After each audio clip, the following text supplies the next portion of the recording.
Oh, and there we go. We just got a Panzer to spawn in. Let's see what the Flamethrower does to our little friend, the Panzer. He might have a Flamethrower, but we got one as well. Oh, and there's a Panzer too.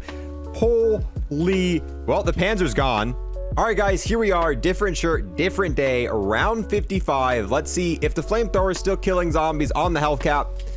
All right, and welcome back, guys. In this video, we're going to be testing out one of the items I've been most excited about to sit down and make a full video about. And no joke, out of everything we've tested so far, I think it is the most meta changing. We still haven't done any of the new weapons, but we're testing out the new support upgrade that you get from the crafting table, the Flamethrower. And from what I've used of it so far, I definitely think it is the best thing to buy out of the crafting table, and it is extremely powerful for going to high rounds. And just like that, we're now loaded onto Marauder Toten. There is a reason we picked this map, not only because, you know, it's the newest map and the most kind of fresh in my opinion. I think this map has the best crafting table locations, and if we're going to be buying the Flamethrower a ton in this video, and when I say a ton, past a certain round, my plan is to pretty much only use the Flamethrower to go through rounds. It's going to be our only source of killing zombies. So yeah, we want those good placements, and Marauder Toten is going to be our go-to for that.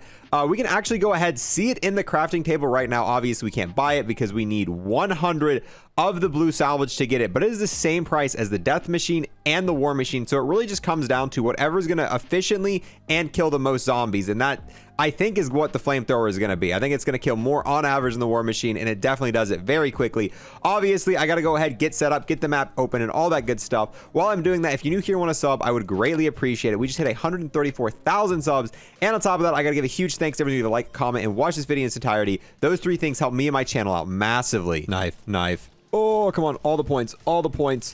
Come on, keep coming. All right, before we do anything else, we need to go ahead, get our porks. Let's get our stable 3, and then after that, we definitely need to buy Death Perception Tier 5 to get that additional salvage, because if we just want to spam the Flamethrower, getting that additional, what is it, like 20% salvage is going to be a huge benefit from doing that. Now we can go get these search piles over here, and I almost always wait till I get Death Perception now before I start searching these, because it gives you a pretty good chunk boost to salvage right to start the game off with. All right, here we go. Round 17. We've got all of our perks, and we've kind of got ourselves set up. We're going to go ahead, buy our very first Flamethrower of the game.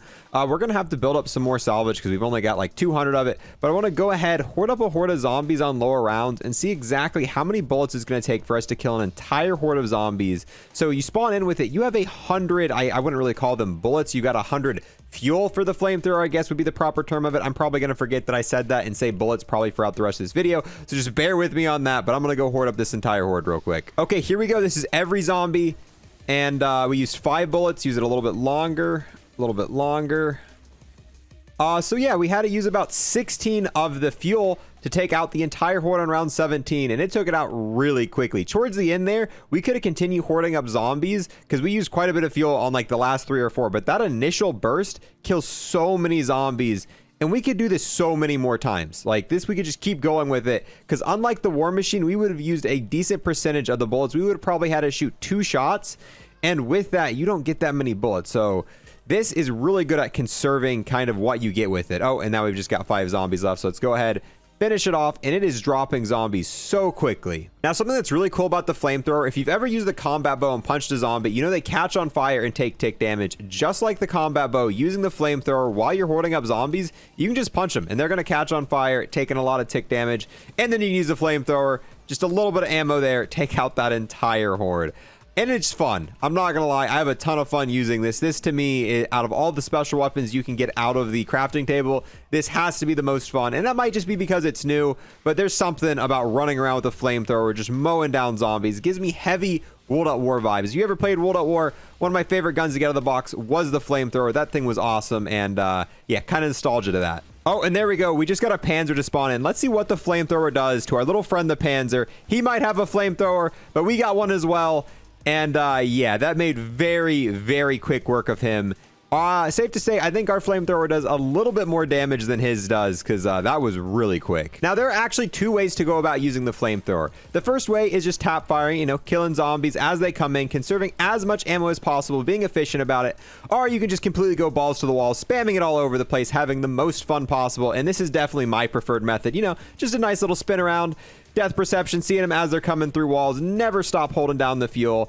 And this is the funner method, I will agree. Now, keep in mind, while I'm saying all this, I'm not trying to say the war machine is useless. It is definitely extremely powerful, as you just saw there, but I do think the war machine's a little bit more limiting. For the war machine to be max usefulness, you really need to hoard all the zombies up to shoot your shot, because if you're going to see just 2 zombies, like right there, yeah, we killed that zombie, but we wasted one of our bullets, and the bullets for the war machine are way more valuable. With the flamethrower, you do have the option to shoot into the horde, affecting a lot of zombies at once, but you also have the option to shoot one single zombie, and it's not going to be near as much of a negative effect as it is with the war machine. If you use one bullet to kill one zombie, you wasted quite a bit, whereas with the flamethrower, you're not going to do that. And you can also just punch the zombies as well. Once we get all the way up to health cap, we'll kind of test them back and forth. We'll use the war machine for 1 round, and then we'll use the flamethrower for 1 round, and we'll see how good they are on health cap for, you know, charging the ring of fire and using them in the power room strat, which is really the best place to use any of these. You know, nothing was better in World at War when you had the flamethrower and you got an insta kill, and it feels just as good in this game. As soon as you get an insta kill, you pull out the flamethrower and just everything you touch just insta death, and it's awesome. Yeah, it's kind of a waste because the flamethrower is actually really powerful and you don't need to have insta kill on, and your bullet weapon would probably be a better choice, but it is crazy fun. All right, let's see how good this thing is with ring of fire. We're gonna sit by this crafting table. Oh, and there's a Panzer too. Holy, well, the Panzer's gone. It pretty much didn't even make it up. As soon as it got up, we killed it in like 2 seconds. So yeah, ring of fire plus flamethrower equals pretty much everything it touches just melts in a second, Panzers included. Another really cool thing about the flamethrower is it lets you mix up your gameplay. This room right here is not a place I would normally recommend staying, especially on round 53 or whatever round we're on, but you can pretty much stay in any area with the crafting table using the flamethrower. All you got to do is as soon as you run out, go and buy it, and I mean, you can just sit here going back and forth killing all the zombies with pretty much no issue. The only thing you got to worry about is buying it back. Sometimes you might have a little bit of issues because like right there I almost went down, but then again I was pretty sloppy about it. But one flamethrower, you can kill so many zombies, and we could just rinse, repeat, back and forth here. There is one issue I've had with the flamethrower so far, and that's the disciples. These things don't seem to take too much damage, and it takes a lot longer to kill them than it does everything else. Look at how long it took to kill them compared to all the zombies. Even manglers and panzers die pretty quickly. Look at that. You can take out a mangler really quick, you can take out a panzer really quick, but disciples just are kind of resistant to the fire or something like that because they take so much longer. And all the issues I've had about being close to going down is because of the disciples. All right, guys, here we are. Different shirt, different day, round 55. Let's see if the flamethrower is still killing zombies on the health cap. And surprise, surprise, flamethrower is still absolutely demolishing zombies all the way on the health cap.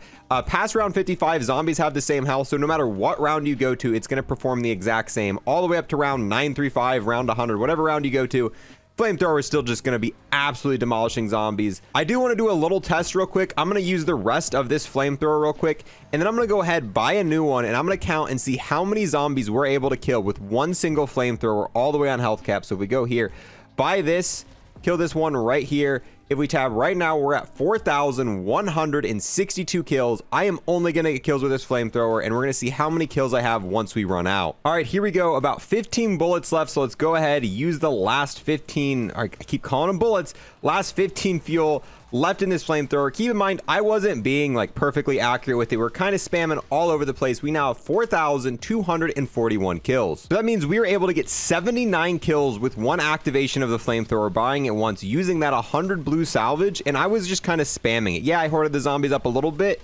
but you could get probably over 130 kills if you were being maximally efficient with it.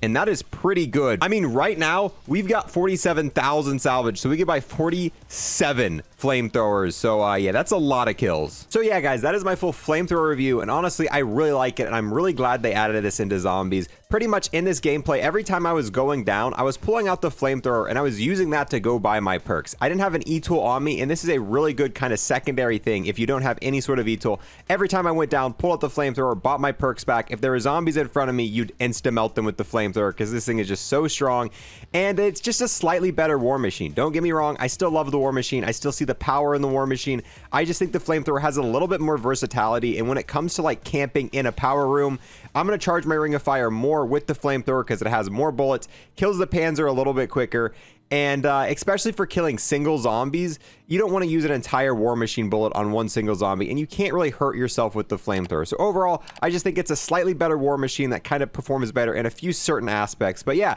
that is the full Flamethrower review. Definitely let me know how you feel about this. Are you going to be buying and using it?